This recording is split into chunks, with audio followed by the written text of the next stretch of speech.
ਵਾਹਿਗੁਰੂ ਜੀ ਕਾ ਖਾਲਸਾ ਵਾਹਿਗੁਰੂ ਜੀ ਕੀ ਫਤਿਹ। ਸਤਿ ਸ੍ਰੀ ਅਕਾਲ ਵੀਰ ਜੀ। ਅੱਜ ਤੁਹਾਨੂੰ ਦਰਸ਼ਨ ਕਰਾਵਾਂਗੇ ਗੁਰਦੁਆਰਾ ਭਜਨਗੜ੍ਹ ਸਾਹਿਬ। ਭਜਨਗੜ੍ਹ ਸਾਹਿਬ ਇਹ ਅਬਦੁੱਲਾਗੰਜ 'ਚ ਗੁਰਦੁਆਰਾ ਹੈ। ਜਦੋਂ ਆਪਾਂ ਭੋਪਾਲ ਤੋਂ ਨਾਗਪੁਰ ਜਾਂਦੇ ਲਗਭਗ 40 ਕਿਲੋਮੀਟਰ ਤੇ ਆਉਂਦਾ ਹੈ ਤੇ ਇੱਥੇ ਤੁਸੀਂ ਇੱਕ ਤਾਕਤ ਦੇਖੋਗੇ। ਇੱਧਰ ਗੁਰਦੁਆਰਾ ਹੈਗਾ, ਅਗਰ ਉਲਟੀ ਸਾਈਡ 'ਚ ਤੁਹਾਨੂੰ ਮੈਂ ਮਸਜਿਦ ਦੇ ਵੀ ਦਰਸ਼ਨ ਕਰਾਉਣਾ ਤੇ ਇੱਥੇ ਹਿੰਦੂ ਮੁਸਲਿਮ ਬਰਾਬਰ ਹੈ, ਸਿੱਖਾਂ ਦੇ ਕੁਛ ਹੀ ਘਰ ਹੈ ਤੇ ਗੁਰਦੁਆਰਾ ਹੈ। ਆਓ ਤੁਹਾਨੂੰ ਮੈਂ ਮਸਜਿਦ ਸਾਹਿਬ ਦੇ ਥੋੜੇ ਦਰਸ਼ਨ ਕਰਾਉਣਾ ਬਾਹਰੋਂ। ਇੱਥੇ ਤੇ ਇੱਕ ਮੈਂ ਇੱਧਰ ਮਸਜਿਦ हैगी, इधर गुरुद्वारा हैगा। इधर इधर दर्शन करो जी। मस्जिद साहब है, सिर्फ मस्जिद साहब सिर्फ 20 कदम की दूरी पे आई है ना। अब आपको गुरुद्वारे के दर्शन कराते हैं अंदर। संगत जी ये पहले पुराना जो वीर जी दसदे गुरुद्वारा हुंदा सी, ये सिर्फ 5 ते 12 फुट 7 फुट ते 12 फुट की जगह सी जिथे गुरुद्वारा सीगा। हौली हौली ये गुरुद्वारा किवें डिवेलप होया, बाकी निशान साहब लगे हुए इत्थे पूरा अंदर गुरुद्वारा है। ਤੁਹਾਨੂੰ ਪੂਰਾ ਦਰਸ਼ਨ ਕਰਾਵਾਂਗੇ, ਦੱਸਾਂਗੇ ਇਸ ਗੁਰਦੁਆਰੇ ਦਾ ਇਤਿਹਾਸ। ਜਦੋਂ ਤੁਸੀਂ ਅਗਰ ਆਪਣੇ ਭੋਪਾਲ ਤੋਂ ਨਾਗਪੁਰ ਜਾਂਦੇ ਤਾਂ ਰਸਤੇ 'ਚ ਗੁਰਦੁਆਰਾ ਅਬਦੁੱਲਾਗੰਜ ਪੈਂਦਾ, ਉੱਥੇ ਗੁਰਦੁਆਰਾ ਇਤਿਹਾਸ ਤੇ ਪੂਰੀ ਹਿਸਟਰੀ ਤੁਹਾਨੂੰ ਵੀਰ ਜੀ ਦੱਸਣਗੇ ਸਾਡੇ। ਆਜੋ ਅੰਦਰ ਗੁਰਦੁਆਰੇ ਦਰਸ਼ਨ ਕਰਾਉਂਦੇ ਆ, ਫਿਰ ਤੁਹਾਨੂੰ ਹਿਸਟਰੀ ਦੱਸਵਾਉਂਦੇ ਆ।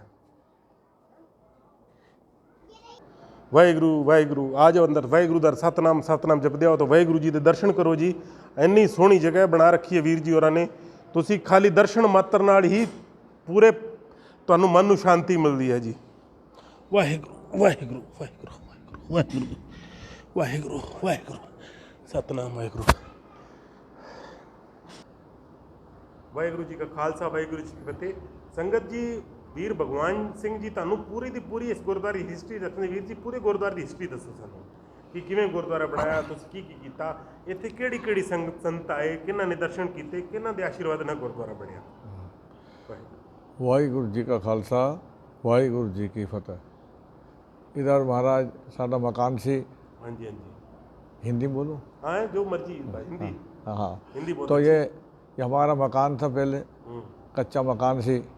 मजदूरी मेहनत करते थे, मैं हाथ ठेला चलाता सी। हाथ ठेला चलाते? हाँ हाथ ठेला चलाता था। मजदूरी करता था। बाबा जी आए यहाँ पे 82 में। 82 में बाबा संत संतोष सिंह नालागढ़ आए। वो इधर हर साल आते थे। फिर मैं एक बार बाबा जी ने बेनती करा, बाबा जी साढ़े इधर भी आओ, एक दिन साड़ी झुग्गी अंदर आकर दर्शन दे जाओ। तो आ गए। आके बैठ के उन्होंने अरदास करी।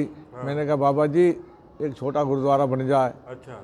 संगत ने कहा कि बोले भाई बेटा गुरुद्वारा बहुत बड़ा बना हुआ है, आप जाओ मत्था टेको। बाबा जी ने नहीं बोला कि भाई कि बनाना ना बनाना, उन्होंने अरदास करी। अरदास करके वो चले गए। संगत चली गई, अपना काम चलता रहा। कुछ दिन के बाद साढ़े अंदर कोई चीज़ खड़ी हुई, एकदम विचार आया कि यार कुछ ना कुछ करें परमात्मा का नाम। तो साढ़े हर एतवार में हम सत्संग करने लगे, सबके घर जा कर के। अच्छा। सत्संग किए हर एतवार, किसी ने 2 एतवार, किसी ने 5 एतवार, ऐसे करते करते हमने 2 साल चलाया।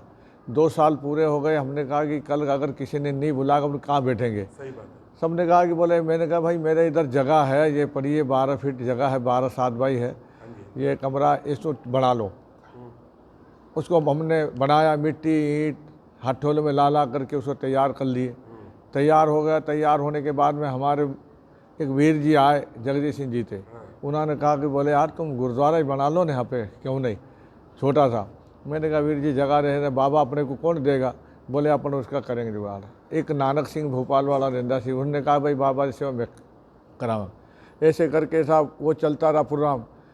1994 14 जनवरी को इस गुरुद्वारे का उद्घाटन हुआ। 1994 14 जनवरी? हाँ जी, वहाँ उद्घाटन हुआ। संगत आई भोपाल से, सिमरन वाले जो थे जत्था वो आया। उन्होंने सिमरन करके कथा कीर्तन करी। यहाँ जहाँ चाय पानी दा हुआ सब चले गए। सारी सेवा चलती रही। 6:30 बजे अरदास करना, हाथ ठेला लेके बाज़ार जाना, बाज़ार काम करना सारा दिन। शाम को फिर 5 बजे आ जाना, शाम को शोकासन करके फिर बाज़ार चले जाना। चलता रहा ये प्रोग्राम। फिर विचार आया कि सानू ये आया कि हमने इतना बड़ा काम किया, इसमें हमको किसने सहयोग दिया है, हमारे अंदर कहाँ से इसके करंट आया जो हमको ये ज्ञान पैदा हुआ। हमने कहा हो सकता है कि महापुरुष आए थे, इन्होंने अरदास कराई। तो हमने तो अरदास बोली थी लेकिन संगत ने नहीं बोल दिया था, तो उन्होंने अरदास करी थी। परमात्मा हो सकता है यही अरदास हमारी आई है सामने और इसी में ताकत आई है। तो वहाँ महात्मा जी, हमने कहा बाबा जी इस गुरुद्वारे का जो है ये आपकी कृपा हुई है, तो आप तो हमें तुम्हारा नाम रखेंगे गुरुद्वारे में, बाबा संतोष सिंह। उन्होंने कहा नहीं, फिर उन्होंने 1 साल 2 साल रुक करके फिर आए, मतलब 1999 इधर आए, मई का महीना उन्होंने इधर 5 पाठ अपने तरफ से कराया, पाठ करा करके समाप्ति करी। उसकी समाप्ति जो थी पूर्णमासी वाले दिहाड़े हुई। पूर्णमासी दिन हुई, उन्होंने यहाँ बर भी दे के चले गए कि भाई यहाँ भी कोई भी दुखी सुखी आएगा, मनोकामना उसकी मनोकामना पूर्ण होगी। हर एतवार बाबा दीप सिंह की शहीदी देख बनती है यहाँ पूरे इलाके में, केवल पंजाब छोड़ करके या नागपुर छोड़ करके इतने एरिया में यहाँ कहीं नहीं शहीदी देख बनती। बाबा दीप सिंह शहीदी बनती हर एतवार में। ये भी इसको भी 18-20-25 साल हो गए, आज भी चल रही है शहीदी देख। तो संगत आती है, उन्होंने कहा भाई जो भी आएगा मनोकामना पूर्ण होगी।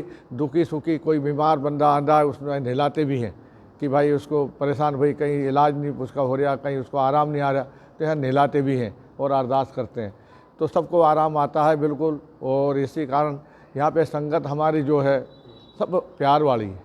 हमारे जितने भी हिंदू भी है, मुस्लिम भाई भी है, यहाँ पे सिख भी हैं, सब लोग आते हैं इधर। किसी को रोकथाम, हर पूर्णमासी को 24 घंटे के लिए जपती साहब का पाठ रखा जाता है। एक दिन पहले रखते हैं, 24 तारीख पूर्णमासी वाले दिन समाप्ति 7 बजे होती है। उसके बाद कीर्तन भजन और लंगर करते हैं। पहले जब हमने शुरू किया था 5 किलो चावल बनाते थे, सबको प्रसाद बांटते थे। संगत बढ़ गई, 6 किलो कर दी, फिर बढ़ गई 7 किलो कर दी। ऐसे करते करते 30 किलो चावल पे पहुंच गया। फिर संगत ने कहा कि बोले यार तुम चावल ही चावल बनाते हो, इसमें दाल ही बनाए, कुछ सब्जी बनाया करो। वो चलो भाई, उसका हुक्म हुआ तो दाल सब्जी चावल इस वक्त 1800 आदमी का लंगर हर पूर्णमासी को बनता है। और बड़ी संगत आती है। जगह थी ये मेरी जगह था, मकान था जिसमें गुरुद्वारा बना था। बगल में हमारा छोटा भाई शंकर सिंह स्वर्गवास, उसका मकान भी उन्होंने इसमें दे दिया, उसको दूसरा मकान दिला दिए। बगल में एक प्लाट था, वो प्लाट भी हमारे यहाँ सरदार दर्शन सिंह गिल साहब स्वर्गवास, उन्होंने सेवा करी है। 20,000 में प्लाट दिलाया जिसमें गुरुद्वारा बना हुआ है। ये प्लाट को मैं खुद ही मतलब अपने हाथ ठेला चला करके एक एक पैसा जोड़ के ये 8,000 में मैंने ली थी। और ये भी मैंने सारी संगत के सामने हाथ जोड़ के कह दिया कि मेरी जगह नहीं है, ये न मेरा घर है, ये मैं गुरु महाराज को दे दिया। और गुरु महाराज का घर है, मेरा नहीं, मैं तो सेवादार हूँ। और मैंने आज तक अपने बच्चे के लिए भी मैंने यहाँ से 50,000 10,000 रुपये लेके उनको मकान के लिए पैसा नहीं दिया। मैंने कहा भाई अपने अपने बनाओ और रहो, और यहाँ तो गुरुद्वारा में सेवा करो सब जी। तो ये इसका इतिहास था। और यहाँ पे संगत में अब इसमें बहुत सारा काम बाकी है। अभी सामने पुराना मकान जो लिया था वो मकान की छत चूर रही है। अब संगत कम है, 3 गुरुद्वारे हो गए हैं। अब संगत के चक्कर में पीछे लंगर हाल खाली पड़ा हुआ है, वो लंगर हाल में अगर वो छत डालना बाकी है थोड़ी भेजी। हर पूर्णमासी को लंगर भी होता है, हर सेवा होती है। बैसाखी के पाठ में, बैसाखी पे पाठ की लड़ी चलती है, 18, 20, 21 का पाठ हर साल होते हैं और लंगर होता है इसमें लंगर। तो इसके लिए यहाँ का इतिहास है। और संगत को ये बेनती है कि भाई इसको देखो, आप समझो। कहते ये आपका मेरा नहीं है, मैं तो सेवादार हूँ और सेवा कर रहा हूँ। मेरा कोई अधिकार नहीं, मेरा अधिकार इतना ही है कि मैं झाड़ू लगाऊंगा और इसकी सफाई करूंगा, महाराज की सेवा करूंगा। बाकी ये सब संगत का है ये, और संगत का ही रहेगा, वो किसी का फिर नहीं। ये ज़रूर कहूँगा कि भाई ये मेरा भी मकान नहीं था, उसने तो मुझे दिया था, और वही मैं उसको मेरे पास से क्या दिया हूँ। तो इसके लिए आप संगत सबको यही बेनती है कि इस गुरुद्वारे का नाम भजनगढ़ रखा गया है। महापुरुषों ने कहा था कि भाई यहाँ आके भजन करो। एतवार, बुधवार, अमावस, पूर्णमासी कोई भी दुखी होता है उसको ला के यहाँ पे नहला देते हैं और अरदास कर देते हैं, तो परमात्मा उसको आराम आता है और उसकी मनोकामना पूर्ण होती है। यही गुरुद्वारे का ये इतिहास है। और संगत जो भी इसकी सेवा भाव जो रखे करे, वो सेवा करना आपके भला है। ये आपका गुरुद्वारा है, आपकी सब प्रॉपर्टी आपकी, मेरी कुछ नहीं भी है, मैं तो एक सेवादार हूँ। वाहिगुरु जी का खालसा, वाहिगुरु जी की फतेह।